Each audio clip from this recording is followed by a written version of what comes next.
Undian yang terlihat manis, tapi menyimpan ancaman. Itulah kalimat paling tepat untuk menggambarkan hasil undian babak 16 besar AFC Champions League 2 yang akhirnya resmi diumumkan. Tanpa banyak drama, tanpa kejutan berlebihan, satu nama langsung muncul di jalur Persib Bandung, Rajburi FC. Sekilas terdengar ringan, bahkan bagi sebagian orang ini terasa seperti undian yang bersahabat. Namun sepak bola Asia tidak pernah sesederhana kesan pertama. Di balik nama yang terdengar ramah, ada tantangan yang diam-diam bisa mengguncang mimpi. Momen ini sudah lama ditunggu. Undian fase gugur yang digelar di markas AFC di Kuala Lumpur akhirnya menentukan arah perjalanan Persib di kompetisi Asia. Februari nanti, Maung Bandung resmi memasuki wilayah paling kejam dalam sepak bola, fase gugur. Tidak ada lagi ruang untuk kesalahan, tidak ada kesempatan memperbaiki hasil. Sekali terpleset, perjalanan berhenti. Semua kerja keras sejak awal musim bisa berakhir hanya dalam satu malam. Sebelum undian dibuka, kemungkinan lawan Persib sejatinya sama-sama berat. Puang Steelers dengan sejarah panjang dan mental juara Asia, Hanoi FC yang dikenal disiplin, efisien, dan sulit dipatahkan, Bangkok United sudah pasti tak mungkin muncul lagi karena pernah bertemu di fase grup. Artinya, siapapun lawannya, Persib tetap harus siap menderita. Maka ketika nama Rajburi FC keluar dari bola undian, reaksi publik langsung terbelah. Ada yang lega, ada yang waspada, ada pula yang langsung mengingatkan bahwa sepak bola Asia Tenggara tidak lagi bisa dipandang sebelah mata. Yang membuat proses undian ini terasa semakin emosional adalah kehadiran satu sosok istimewa, Atep, legenda hidup Persib, mantan kapten yang bertahun-tahun menjadi wajah Maung Bandung.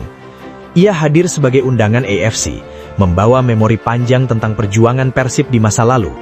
Bahkan sebelum bola undian dibuka, Atep sempat berujar bahwa firasatnya mengarah ke Rajburi. Dan seperti sering terjadi di sepak bola, firasat itu menjadi kenyataan. Sebuah kebetulan yang terasa terlalu rapi untuk diabaikan. Kini, pertanyaan terpenting muncul. Siapa sebenarnya Rajburi FC? Banyak yang terburu-buru membandingkan mereka dengan Bangkok United. Tapi bagi yang benar-benar mengikuti pertandingan mereka, kesimpulannya jelas. Ini tim yang berbeda. Bangkok United adalah tim yang sabar. Mereka membangun serangan perlahan, menguasai bola, rapi dan terstruktur. Rajburi justru sebaliknya. Mereka agresif, cepat dan menekan sejak menit pertama. Begitu bola hilang, tekanan langsung datang. Tempo tinggi adalah identitas mereka. Mereka tidak memberi lawan waktu untuk berpikir. Rajburi saat ini berada di papan atas Thai League One. Posisi yang mereka tempati bukan hasil kebetulan, melainkan buah dari konsistensi. Namun yang lebih penting bukan hanya klasemen, melainkan cara mereka bertanding. Di bawah arahan Warawut Srimaka, mantan pemain timnas Thailand, Rajburi menjelma menjadi tim dengan intensitas tinggi dan keberanian mengambil resiko. Mereka berani bermain terbuka, berani duel, dan tidak takut menghadapi tim besar. Di fase grup AFC Champions League 2, Rajburi satu grup dengan Gamba Osaka. Mereka memang kalah, namun jika menonton jalannya pertandingan, satu hal langsung terasa. Mereka tidak inferior. Alur permainan tetap hidup, tekanan tetap ada, struktur tim tidak runtuh. Masalah utama mereka bukan mental, bukan kualitas bermain, melainkan penyelesaian akhir. Ini detail yang sering luput dari perhatian. Banyak orang hanya melihat skor tanpa memahami cerita di baliknya. Dan di fase gugur, detail kecil seperti ini bisa berubah menjadi senjata mematikan. Inilah sebabnya undian ini tidak bisa dianggap enteng. Rajburi adalah tipe lawan yang akan memaksa Persib bekerja lebih keras dari yang dibayangkan. Tidak ada lawan yang lolos ke babak 16 besar karena kebetulan semata. Semua tim di fase ini datang dengan kualitas, ambisi dan kepercayaan diri. Setiap pertandingan adalah final.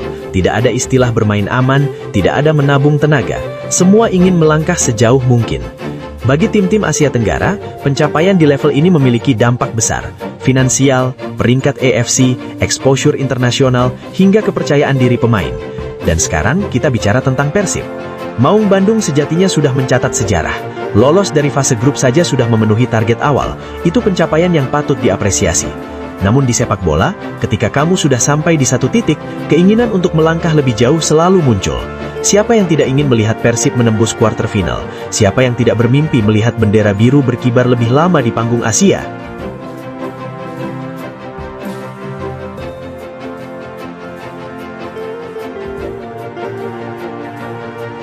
Namun mimpi selalu datang dengan syarat. Syarat pertama adalah kondisi fisik pemain. Kita semua tahu, Persib sering diuji oleh badai cedera. Bahkan di musim-musim terbaiknya, selalu ada fase di mana beberapa pemain inti harus menepi bersamaan.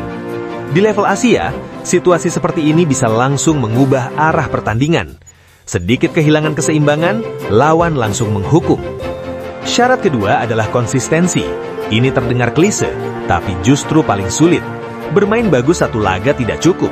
Di fase gugur, Persib harus stabil, fokus, dan disiplin selama 90 menit, bahkan lebih. Satu kesalahan kecil bisa menghapus segalanya. Disinilah peran Boyan Hodak menjadi sangat krusial. Rotasi pemain akan menjadi kunci. Dan Bobotoh perlu memahami, jika nanti ada rotasi besar, itu bukan tanda meremehkan lawan. Itu strategi bertahan hidup di tengah jadwal padat. Pemain bukan mesin, mereka manusia dengan batas fisik. Februari memang terasa masih lama, tapi waktu di sepak bola selalu bergerak cepat. Tiba-tiba fase gugur sudah di depan mata. Dan dari sinilah pembahasan soal kedalaman skuad menjadi sangat relevan. Apakah Persib cukup siap dengan komposisi sekarang, atau perlu tambahan untuk benar-benar bersaing? Kita harus jujur, bermain di fase gugur kompetisi Asia adalah level berbeda. Intensitas lebih tinggi, tekanan lebih besar, kesalahan kecil hampir selalu berujung hukuman. Jadi pertanyaannya bukan optimis atau pesimis, melainkan realistis.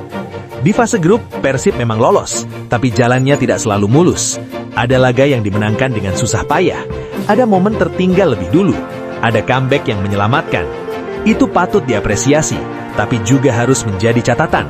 Di fase gugur, Persib tidak bisa berharap selalu bangkit setelah tertinggal. Lawan di babak ini punya kualitas untuk mengunci permainan. Mari kita bicara sektor per sektor. Posisi penjaga gawang adalah pembahasan sensitif, tapi penting. Teja sudah memberi banyak kontribusi, namun di level ini, kiper bukan hanya soal refleks, melainkan juga distribusi bola. Tim-tim seperti Rajburi membangun serangan dari bawah, tekanan tinggi akan datang. Kiper yang nyaman dengan bola bisa menjadi solusi untuk keluar dari tekanan.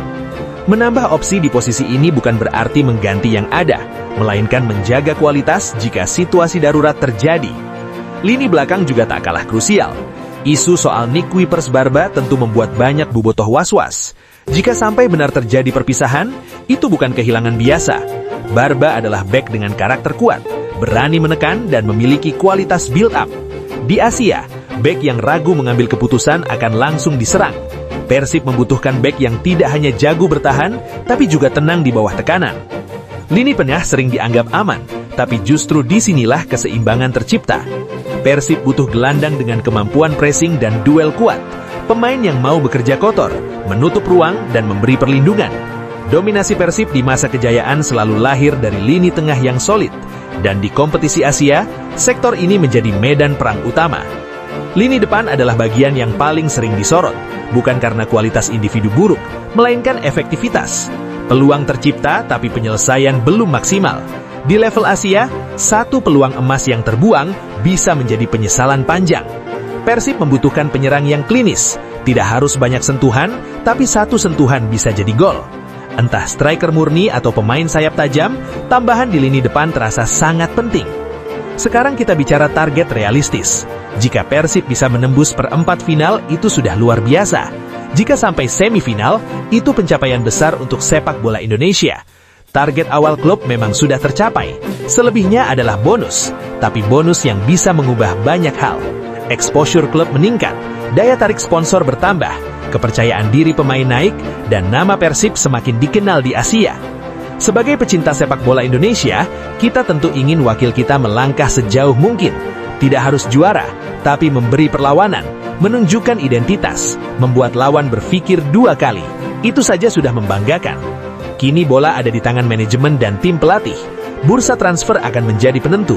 Apakah Persib berani berinvestasi demi mimpi lebih besar, atau memilih bertahan dengan apa yang ada? Kita sebagai bobotoh hanya bisa menunggu, mendukung, dan percaya. Karena satu hal yang pasti, perjalanan Persib di AFC Champions League 2 belum selesai. Justru baru mulai.